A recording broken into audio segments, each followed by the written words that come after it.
Morning students, कक्षा 7 में आज हम सर्वांग क्षमता, जो हमारा त्रिभुजों की सर्वांग क्षमता पाठ है, पाठ नंबर 7, उसके बारे में चर्चा करेंगे। सबसे पहले तो सर्वांग क्षमता को ही समझ लेंगे, उसके बाद प्रश्नावली 7.1 इस वीडियो के माध्यम से आज हम सारी करेंगे। सर्वांग क्षमता का यदि हम संधि विच्छेद करें तो सर्व अंग समान, सारे अंग जिसके समान होते हैं उसे हम सर्वांग क्षमता बोलते हैं। अब सारे अंग समान किस प्रकार, जैसे कि हाथ है हमारा और ये हाथ, इसको देखो पूरा का पूरा ढक रहा है, दोनों को देखो यहाँ से और इधर से भी देखेंगे, एक हाथ दूसरे हाथ को पूरा का पूरा ढक रहा है। जो आकार किसी आकार को पूरा का पूरा ढक ले और दोनों में से ऊपर नीचे से देखने पर कुछ भी अलग दिखाई ना दे, वो दोनों आकार सर्वांगक्षम होते हैं। जैसे यदि हम दैनिक जीवन से लें तो आपने 1 रुपए के सिक्के देखे होंगे, तो 1 रुपए के सिक्के बिल्कुल सर्वांगक्षम होते हैं। या 1 रुपए का नोट, 2 रुपए का नोट, 100 रुपए का नोट, 2000 रुपए का नोट, वो सारे के सारे क्या होते हैं, सर्वांगक्षम होते हैं आकार देखने में।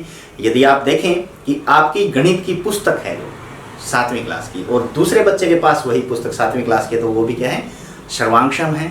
और भी सर्वांग क्षमता के हमारे दैनिक जीवन में बहुत सारे उदाहरण हमें देखने को मिल जाते हैं ना। जैसे हमारी कॉपी हो गई, पेंसिल हो गई, वो बिल्कुल सारे अंग जिनके समान होते हैं। ठीक है, या ये श्यामपट ही आपको दिखाई दे रहा है, ब्लैक बोर्ड दिखाई दे रहा है। इस ब्लैक बोर्ड जब ये बना होगा, इसके जैसे कई ब्लैक बोर्ड बने होंगे और बिल्कुल सेम आकार के ही बने होंगे, तो ये भी आपस में क्या होंगे, सर्वांगक्षम होंगे। सर्वांगक्षम का मतलब ये होता है जिसके सारे अंग समान हो। अब इससे संबंधित प्रश्न हम देख लेते हैं। पहला प्रश्न है, 2 रेखाखंड सर्वांगक्षम होते हैं यदि। अब रेखाखंड में हमारे पास क्या होती है, सिर्फ एक लंबाई होती है, ठीक है ना, उसकी कोई चौड़ाई नहीं होती। रेखाखंड सीधा जाता है एक बिंदु से दूसरे बिंदु तक, तो वो सर्वांगक्षम कब होंगे, जब वो बराबर होंगे।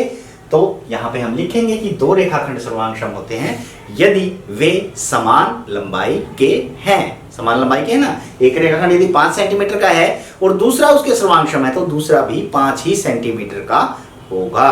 ठीक है, तो यहाँ पे हम लिख देंगे कि 2 रेखाखंड सर्वांगक्षम होते हैं यदि वे समान लंबाई के हैं। ठीक है, 2 सर्वांगक्षम कोणों में से एक की माप 70 डिग्री है तो दूसरे कोण की माप, अब 2 कोण सर्वांगक्षम है, सर्वांगक्षम मतलब बिल्कुल समान है, और एक की माप 70 डिग्री है तो दूसरे की माप क्या होगी, जी हाँ, वो भी क्या होगी, 70 डिग्री हमारे पास होगी।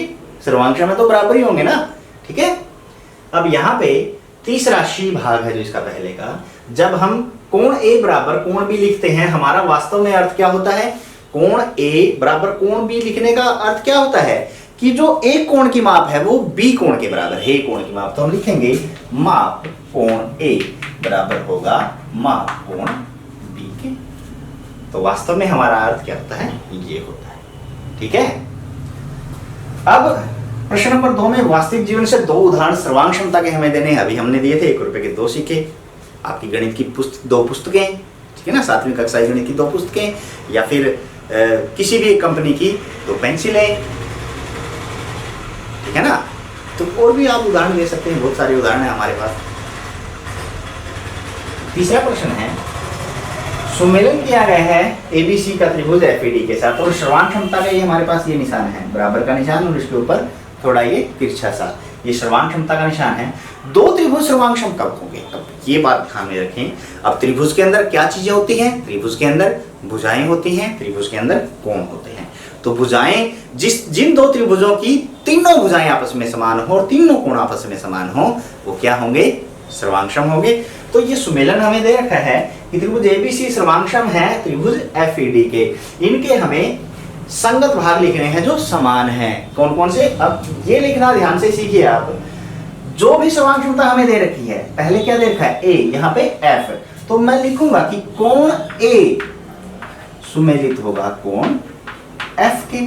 इसका मतलब बराबर है ये, कोण ए किसका होगा, एफ का। कोण बी, कोण ई का, देखो कोण बी सुमेलन किससे करेंगे, कोण ई से।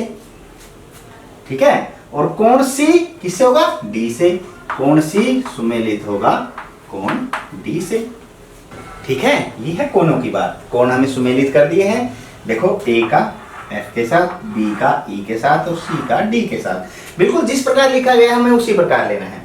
जब हम भुजाओं की बात करते हैं, भुजा ये हमारे पास ए बी हो गई, ए बी भुजा, भुजा ऐसे सुमेलित होगी किसके साथ, ए बी, पहले दो जो हैं एफ ई के साथ, एफ ई के साथ सुमेलित होगी, ठीक है। और यदि मान लो बी सी भुजा, क्या बी सी जो भुजा है उसकी या रेखाखंड है, बी सी किससे सम्मिलित होगा, ये लास्ट वाले दोनों कौन सा, ई डी से, ठीक है। और एक भुजा और बच गई तीसरी, ए सी किससे होगी, एफ डी से, ए सी भुजा सुमेलित किससे होगी, एफ डी से।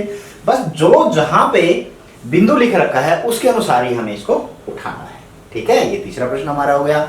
अब चौथे प्रश्न में भी देखें कि त्रिभुज डी ई एफ सर्वांगसम दे रखा है त्रिभुज बी सी ए के। अब जो चीज दे रखी है हमें उसकी तरफ ही ध्यान देना है, ऐसे नहीं कि भाई डी है, डी के साथ हम ए ही लगाएंगे।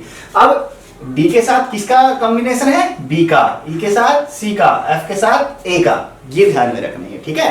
अब कोण ई, कोण ई किसके बराबर आएगा, कोण ई देखो कहां गया है, सी पे है ना, तो कोण सी के बराबर हम लिख देंगे। कोण एफ देखो लास्ट में है, तो लास्ट में आया है किसके बराबर है, कोण ए के बराबर आ गया, ठीक है। संगत भाग है। ई एफ लास्ट के दोनों है, तो इसमें लास्ट के दोनों क्या है, सी ए है। डी एफ, डी पहला है, एफ आखिरी वाला है, तो इसका पहला और आखिरी वाला, पहला क्या है बी और आखिरी वाला ए, किसके बराबर होगा, बी ए के बराबर होगा। बिल्कुल वही भाग उठाने हैं जो भाग हमें त्रिभुज सर्वांग क्षमता में दे रखे हैं। तो ये सर्वांग क्षमता से संबंधित प्रश्नावली 7.1 आशा है आपको अच्छे से समझ में आ गई होगी। इसी तरह की अब और प्रश्न देखने के लिए हमारे साथ बने रहें। तब तक के लिए बाय बाय।